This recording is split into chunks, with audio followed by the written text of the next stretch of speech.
हरे कृष्णा। आज की श्रीमद् भागवतम क्लास में आप सबका हार्दिक स्वागत है। आज हम शुरू करने जा रहे हैं रास पंचोध्याय। रास लीला जो है ये बहुत ही गूढ़ सब्जेक्ट है जो कि आदमी को चीपली नहीं लेना चाहिए। अभी इतने बड़े बड़े ऋषि मुनिगण और भक्त लोग इसको सुनते हैं, गाते हैं, तो ये कोई फालतू सेक्स सब्जेक्ट नहीं हो सकता है। तो ये बहुत ही गूढ़ सब्जेक्ट है।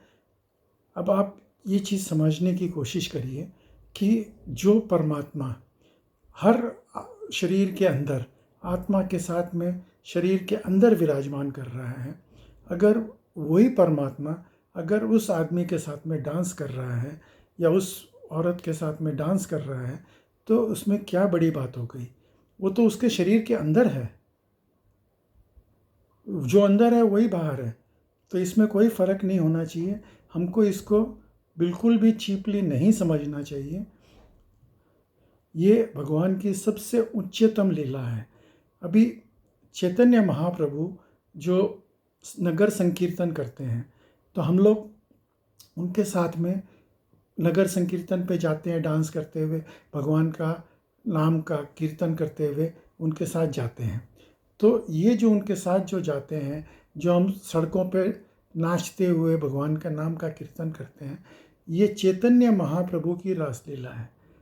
इसमें और जो कृष्ण की सरदिया रास है, महारासलीला, उसमें कोई फ़र्क नहीं है।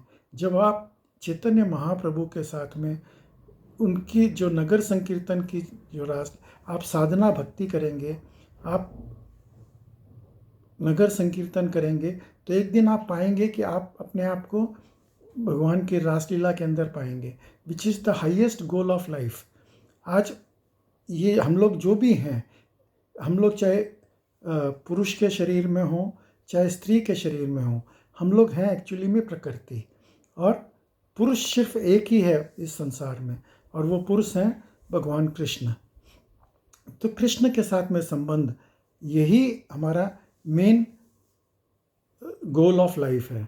उनके साथ में रास लीला करना, यही हाईएस्ट गोल ऑफ लाइफ है। तो उसको करने के लिए हमको साधना करनी पड़ती है। दो तरीके से भगवान के साथ में हम संयोग कर सकते हैं।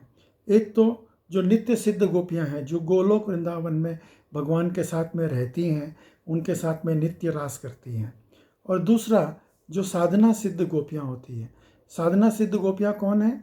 जो भगवान की साधना करते हैं, भक्ति करते हैं, और धीरे धीरे अपनी साधना को परिपक्व करते हैं। वो अगले जन्म में वो भगवान के साथ में गोपियां बनती हैं और भगवान के साथ में रासलीला करती हैं। तो ये अलग अलग तरीके की 5 तरीके की मुक्तियाँ होती हैं। एक तो होती है सायुज्य मुक्ति। सायुज्य मुक्ति क्या हुआ? हम जो है जा कर के ब्रह्म ज्योति के अंदर विलीन हो जाते हैं। लेकिन ये भक्त लोग कभी भी इस मुक्ति को नहीं मानते, नहीं चाहते सायुज्य मुक्ति। क्योंकि आप किसी भी 5 स्टार होटल में भी अगर आप रहते हो, तो आपको सारी सुविधाएं हैं, लेकिन अगर आपको ये बोला जाए कि आप कमरे के अंदर बंद रहोगे, आपको खाना पीना, टीवी, जो आपकी इच्छा हो सब मिलेगा, लेकिन आप किसी से मिल नहीं सकते हो, तो आप कितने दिन रह सकते हो? महीना, 2 महीना, फिर आपको मन करेगा किसी से मिलने का, क्योंकि जीव जो है वो चाहता है कि एक दूसरे से मिले, तो वो नेचुरली उस कमरे से बाहर निकलेगा, दूसरे लोगों से मिलेगा। तो इसी तरह से जब हम ब्रह्म ज्योति में विलीन हो जाते हैं, तो वहाँ पे हम लोगों को कोई एसोसिएशन नहीं मिलता, कोई संगति नहीं मिलती। तो हम लोग क्या करते हैं, वहाँ से वापस आते हैं, फिर इस धरा भूमि पे गिर जाते हैं। तो सायुज्य मुक्ति हम लोग नहीं चाहते। दूसरी मुक्ति क्या है? सारूप्य मुक्ति।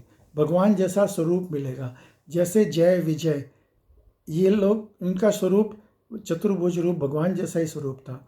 अब उद्धव जी हैं, उद्धव जी का स्वरूप एग्जैक्टली कृष्ण जैसा ही था, इसीलिए उद्धव जी को भेजा गया था गोपियों को ज्ञान देने के लिए। तो इसको बोलते हैं सारूप्य मुक्ति। तीसरा है षष्ठी मुक्ति। षष्ठी मुक्ति मतलब भगवान जैसा ऐश्वर्य। तो भगवान जैसा ऐश्वर्य, हम लोग को ऐश्वर्य, भक्तों को ऐश्वर्य से क्या लेना देना, लेकिन ये भी एक तरह की मुक्ति है। चौथी मुक्ति है सालोक्य मुक्ति। हम उसी लोक में हम जा कर के हमको जन्म मिलता है जहाँ पे भगवान लीला कर रहे हैं, तो उससे हमको भगवान के दर्शन करने का, भगवान को देखने का संयोग प्राप्त होता है। और पांचवी मुक्ति है सामीप्य मुक्ति, भगवान के समीप रहते हैं।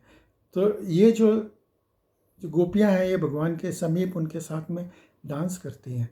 तो ये जो मुक्ति है ये सबसे इम्पोर्टेंट है और यही हम लोग चाहते हैं।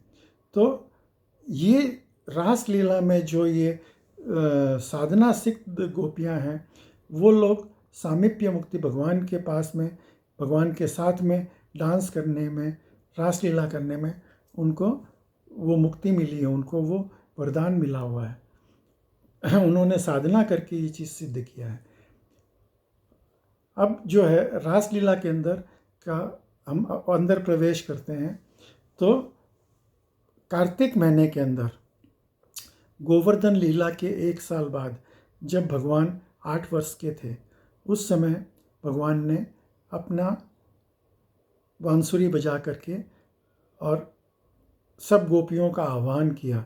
तो जितने भी उनकी जो नित्य सिद्ध गोपियां हैं और उनकी जो साधना सिद्ध गोपियां हैं, वो सब जो है वो भगवान, वो कुछ भी काम कर रही थी, चाहे वो गाय धो रही थी, चाहे वो खाना पका रही थी, रोटी बना रही थी, चाहे वो बर्तन मांज रही थी, चाहे वो अपने अब तैयार हो रही थी, कपड़े पहन रही थी, सब कुछ छोड़ छाड़ के सब कुछ वो भागी, जैसे कि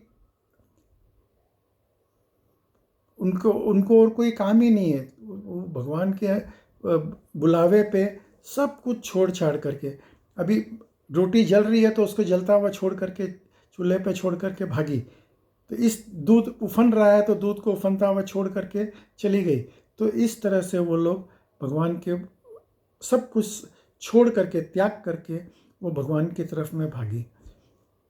उनके पतियों ने यहाँ तक कि डंडे से उनको डराया, पीटने की कोशिश की, लेकिन वो लोग नहीं रुकी और भागते भागते वो लोग पहुँचे भगवान जहाँ पे रासलीला के लिए उनको आमंत्रित किया था।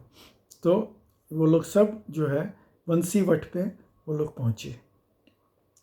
तो जब रात की उस प्रहर में, उस समय रात के 12 बजे थे, तो भगवान ने उनको बोला अरे गोपियाँ तुम लोग, मैंने भगवान उनसे मजाक कर रहे हैं, पहले उनको टेस्ट कर रहे हैं, उनसे पूछ रहे हैं, अरे गोपियाँ तुम लोग अचानक से यहाँ कैसे इस समय। अब गोपियाँ जो है वो बोल रही, प्रभु आपने ही तो हमको बुलाया। बोला मैंने बुलाया? मैंने कहाँ बुलाया, मैंने तो खाली बंसरी बजाई।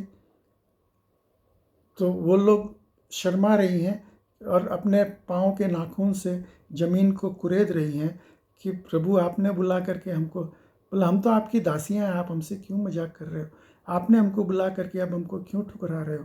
तो इस तरह से वो भगवान से प्रार्थना करने लगी कि प्रभु आप हमें अपना लीजिए, हम तो आपके लिए सब कुछ सर्वस्व त्याग करके हम आपके पास आए हैं। तो भगवान बोले अच्छा ठीक है देखते हैं। तो उनको ले करके भगवान यमुना के किनारे पहुँचे और वहाँ पे उन्होंने रास लीला का आयोजन कर रहे थे। तो सब गोपियाँ ये सोच रही थी कि भगवान सिर्फ उनके साथ में, अब भगवान ने जो है जितनी गोपियाँ थी उतना अपना रूप बना लिया और हर गोपियों के साथ में एक गोपी एक कृष्ण, एक गोपी एक कृष्ण, इस तरह से वो लोग एक सर्कल में डांस कर रहे हैं। अभी उसके कई सर्कल थे, outer circle, inner circle, inner circle, सबसे अंदर वाले सर्कल में राधा और कृष्ण डांस कर रहे हैं। उसके आउटर सर्कल के अंदर जो अष्ट सखियाँ हैं उनके साथ में भगवान डांस कर रहे हैं। उसके आउटर सर्कल के अंदर जो मंजरियाँ हैं उनके साथ में भगवान डांस कर रहे हैं। तो इस तरह से भगवान जितनी गोपियाँ हैं उतने रूप एक्सपैंड। अभी नॉर्मल कोर्स के अंदर आदमी अपना एक ही रूप होता है, लेकिन एक योगी जो है वो अपने आप को 9 में एक्सपैंड कर सकता है। जैसे करदम्ब ऋषि ने अपने आप को 9 में एक्सपैंड किया था, और देवहूति के साथ में, ये हमने श्रीमद् भागवत के 3 स्कंद के अंदर हमने देवहूति और करदम्ब मुनि की कथा सुनी। तो वहाँ पे करदम्ब मुनि ने अपने आप को 9 में एक्सपैंड करके देवहूति के साथ में उन्होंने एंजॉय किया। तो लेकिन वो भी लिमिटेड है 9, लेकिन भगवान जो है यहाँ पे उनके साथ में कई गोपियाँ हैं। कुछ लोग तो ये कहते हैं कि 16,108 गोपियाँ हैं। अभी इसका पूरा प्रमाण मेरे पास नहीं है, ये अभी भी रिसर्च की बात है। और आचार्य जन कई लोग ये कहते हैं कि जो ये भगवान की जो पत्नियां हैं द्वारका के अंदर 16,108, ये 16,108 वही गोपियां जो है उनका रूप है। तो भगवान जो है अपने आप को उतनी गोपियों के जितना एक्सपैंड करते हैं, हर गोपी के साथ में एक कृष्ण, और लोग डांस कर रहे हैं। और डांस करते करते अचानक हर गोपी को थोड़ा सा ये घमंड होने लग गया कि लो, भगवान तो सिर्फ मेरे साथ ही डांस कर रहे हैं, भगवान तो सिर्फ मेरे साथ ही हैं। अब भगवान जो है वो किसी का जो है घमंड तो वो सहन ही नहीं कर सकते। वो तो चाहते हैं कि हम भगवान से शुद्ध प्रेम करें। हम ये एक्सपेक्टेशन ही नहीं है होना चाहिए कि भगवान हमारे लिए कुछ रिटर्न में करे। जब हम बिना कोई कामना के हम भगवान से शुद्ध प्रेम करेंगे तो ही भगवान हमको एक्सेप्ट करेंगे। तो भगवान ने देखा कि इनका जो है, इनको तो ये जो घमंड हो गया है कि मेरे साथ ही भगवान है, तो ये तो ठीक नहीं है, इनको पहले शुद्ध करना चाहिए। तो भगवान जो है वहाँ से अंतर ध्यान हो गए एक विशेष गोपी को लेके। इस तरीके का श्रीमद् भागवतम में वर्णन है। अब वो विशेष गोपी कौन है? सुखदेव गोस्वामी ने उनका नाम नहीं लिया, उनका नाम आराधिता गोपी करके बोला, क्योंकि सुखदेव गोस्वामी अगर राधा का नाम लेते, क्योंकि वो राधा रानी के तोता थे, राधा रानी के हाथ में हमेशा एक तोता हुआ करता था, वही सुखदेव गोस्वामी है। तो ये जो तोता है वही राधा रानी के तोता है सुखदेव गोस्वामी। तो वो ट्रांस में चले जाते, अगर वो राधा रानी का नाम लेते तो वो ट्रांस में चले जाते और आगे की कथा नहीं कर पाते। इसलिए उन्होंने पूरी श्रीमद् भागवतम के अंदर कहीं पे भी राधा का नाम नहीं लिया, खाली एक श्लोक के अंदर नून आराधिता गोपी इस तरह से करके उन्होंने बोला। तो ये जो स्पेशल गोपी है राधा रानी, उनको लेकर के भगवान वहाँ से अंतर्ध्यान हो गए। अब गोपियाँ उनको ढूंढ रही है कि भाई भगवान कहाँ गए, कृष्ण कहाँ गए, कृष्णा कहाँ गए। झाड़ियों में, पेड़ों के पीछे, जंगलों में उनको ढूंढ रही है। तो उनको जब वो ढूंढ रही है तो वहाँ पे भगवान जो है उन्होंने क्या किया, चतुर्भुज रूप अपना विष्णु स्वरूप में वो एक झाड़ियों में खड़े हुए थे। तो गोपियों ने नारायण को देखा और उसको प्रणाम किया और उनसे पूछती हैं, बोले हम आपने कृष्ण को देखा क्या? मतलब ये जितनी भी गोपियां हैं उनको नारायण से भी कोई मतलब नहीं है, उनको विष्णु से भी कोई मतलब नहीं है, उनको सिर्फ कृष्ण चाहिए। अभी अगर अपने हायरार्की में देखें तो कृष्ण ओरिजिनल कैंडल है। ये ब्रह्म संहिता के अंदर ब्रह्मा जी बताते हैं कि रामादि मूर्तिसु जितनी भी ये जितनी भी भगवान के अवतार हैं, ये इसका ओरिजिनल सोर्स कौन है? सब कृष्ण। कृष्ण जो है वो अवतारी हैं और बाकी सारे अवतार हैं। जैसे अगर अमिताभ बच्चन को अगर आप लो तो अमिताभ बच्चन ओरिजिनल है, लेकिन किसी पिक्चर में वो जादूगर बनता है, किसी पिक्चर में वो तूफान बनता है। तो इस तरह से वो अलग अलग रोल वो अलग अलग पिक्चरों में निभाता है। तो उसी तरह से भगवान जो है वो अलग अलग लीला करने के लिए अलग अलग रूप, अलग अलग नाम उनके बन हो जाते हैं। तो गोपियों को वो सब अलग अलग रूप, अलग अलग एक्सपेंशन से कोई मतलब नहीं है। उनको सिर्फ कृष्ण से ही मतलब है। वो सिर्फ कृष्ण की ही हो सकती हैं, कृष्ण की ही तरफ अट्रैक्ट होती हैं। तो वो उनसे पूछते हैं कृष्ण कहाँ हैं। तो अच्छा, इस तरह से जब ये लीलाएं हो रही थी तो राधा रानी के मन में ऐसा लगा कि देखो भगवान ने बाकी सबको तो छोड़ दिया, मेरे को ले गए। अब भगवान देखे, बोले यार ये तो राधा रानी का भी मोह भंग करना पड़ेगा। तो वो राधा रानी को भी एक जगह छोड़ करके वहाँ से भी गायब हो गए, क्योंकि राधा रानी जो है थोड़े नखरे करने लगी, मेरा ये श्रृंगार करो, मेरा यहाँ पे बाल लगाओ, मेरे ये चरण। तो भगवान उनको भी छोड़ के गायब हो गए। तो भगवान जब अंतर ध्यान हो गए तो ये लोग सब सारी गोपियों ढूंढती ढूंढती जब आई तो उनको राधा रानी मिली। अब ये लोग यहाँ पे मिल करके एक गीत गाते हैं जिसका नाम है गोपी गीत। बहुत ही प्रसिद्ध गीत है, बहुत ही सुंदर गीत है, और इसको आप लोग ज़रूर सुनिए। आप चाहेंगे तो मैं इसका लिंक भी शेयर कर सकता हूँ, गोपी गीत करके यूट्यूब के ऊपर अवेलेबल है। और इसका श्रीमद् भागवतम में आप जा कर के इसका अनुवाद जरूर पढ़िए कि तव कथामृतम तप्त जीवनम कविविरीरितम कल्मषापहम। तो ये इस तरह से ये बहुत ही सुंदर गीत है, इसको सुनना चाहिए। इसको सुनेंगे तब आपको समझेंगे कि गोपियों के मन का भाव कैसा है, वो लोग किस तरह से भगवान के विरह में वो लोग रो रहे हैं। तो जब हम लोग इस तरह से भगवान के विरह में जब हम रोने लगेंगे, जब तक विच्छोह नहीं हो, जब तक वियोग नहीं हो, तब तक संभोग का आनंद का पता नहीं चलता है। जब हम एक दूसरे से अलग रहते हैं तब हम एक दूसरे की याद में हम ज़्यादा तड़पते हैं, और तब हमारा प्रेम और प्रगाढ़ होता है। जब हम नज़दीक रहते हैं तो हम कंप्लेसेंट हो जाते हैं, हम आपस में एक दूसरे को, अरे हाँ ठीक है ना, ऐसा कर लिया तो क्या हो गया। नहीं, हमको कंप्लेसेंट नहीं होना है। हमको विच्छोह के अंदर हमको भगवान के लिए एकदम प्रगाढ़ प्रेम होना चाहिए। जैसे सोने को तपा करके कुंदन बनता है, उसी तरह से शुद्ध प्रेम होना चाहिए।